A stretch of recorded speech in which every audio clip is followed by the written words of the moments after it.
जैसे कि मैंने पहले भी कहा कि कश्मीर और अफगानिस्तान में बदअमनी के मामलात के हवाले से पाकिस्तान पहले भी अक़वामे आलम को आगाह करता रहा है वाज़िह सबूतों के साथ। क्या ये रिपोर्ट ये बात वाज़िह करती है कि अक़वाम मुत्तहिदा इस रिपोर्ट को संजीदा लेगा? NBC दो पहलू हैं बिल्कुल इसके। एक तो है भारत में इन्वेस्टर्स का इंटरेस्ट, जिसमें सऊदी अरब भी शामिल है, जिसमें दुबई भी शामिल है, USA और रशिया, फ्रांस, जर्मनी सब शामिल हैं।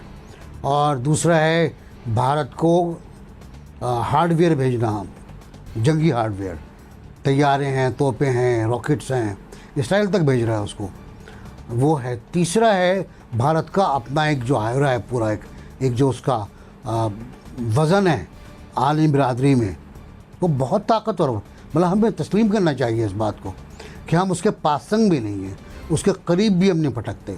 अभी तक किसी ने ये नहीं कहा कि भारत पे मतलब लगाना तो अलग बात है, किसी ने मुतालबा नहीं किया कि भारत से पाबंदी लगाई जाए।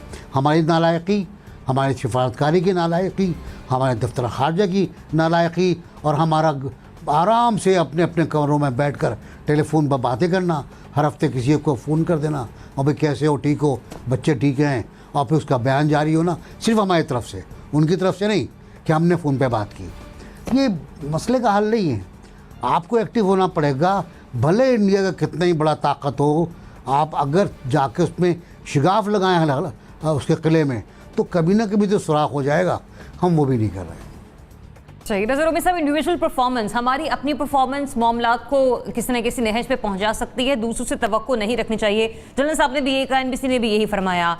फिर हम बात वहीं पर ले आते हैं सवाल की तरफ कि अक़वाम मुत्तहिदा इस रिपोर्ट को संजीदा लेगा।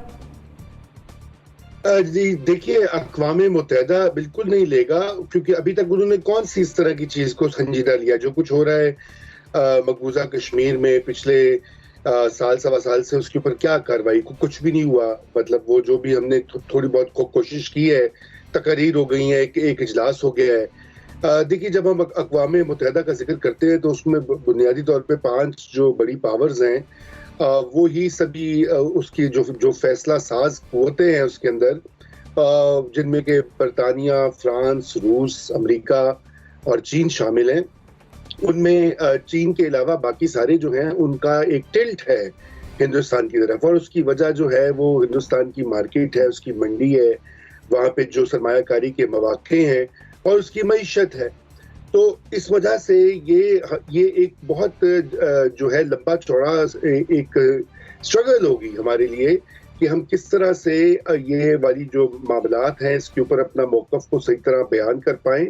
और हमारी जो डिप्लोमेसी है वो उसमें भी बहुत सारे नकाइस हैं, उस तरह से हम नहीं अपना केस जो है वो प्रेजेंट कर सके, खुसूसन कश्मीर के हवाले से, जो कि हमें करना चाहिए था। और यही वजह है कि आज हमारी बात सुनने को बहुत से लोग तैयार नहीं है वहाँ पर, और उसके बरक्स हिंदुस्तान का जो मौक़िफ़ है उसको ज़्यादा वहाँ पे तवज्जो दी जाती है, और ये मामला भी कहीं पे होगा।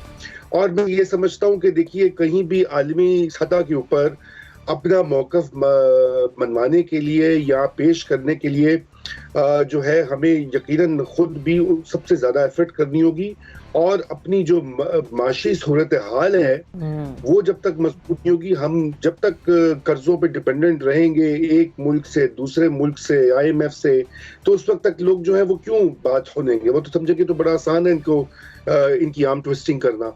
तो ये बड़े गंभीर मामलात हैं। मेरे ख्याल से तो फिलहाल इस रिपोर्ट में कुछ नहीं होगा। ठीक, वो ना आलमी सियासत भी जो है वो इन्वॉल्व है इस सारे मामले में, फिर तजारती मफादात भी लोगों के इन्वॉल्व हैं भारत के साथ, दीगर बड़े ममालिक के साथ। फिर क्यों कोई देखेगा संजीदगी से इन तमाम चीज़ों को? बिल्कुल दरियाब, बल्कि ये जो सवाल है ये तो सवाल के बदले सवाल होना चाहिए कि आप अगर हमसे सवाल पूछ रहे हैं कि अक़वाम मुत्तहिदा सीरियस लेगा, तो आपसे पलट के पूछा जाए कि आप हमारे जख्मों पे नमक क्यों छिड़क रहे हैं। देखिए, इकोनॉमिक इंटरेस्ट अभी भी इंडिया के साथ अलाइंड हैं, इकोनॉमिक इंटरेस्ट अपनी जगह मौजूद हैं, और पाकिस्तान स्पेसिफिक अगर हम बात कर रहे हैं और हमारे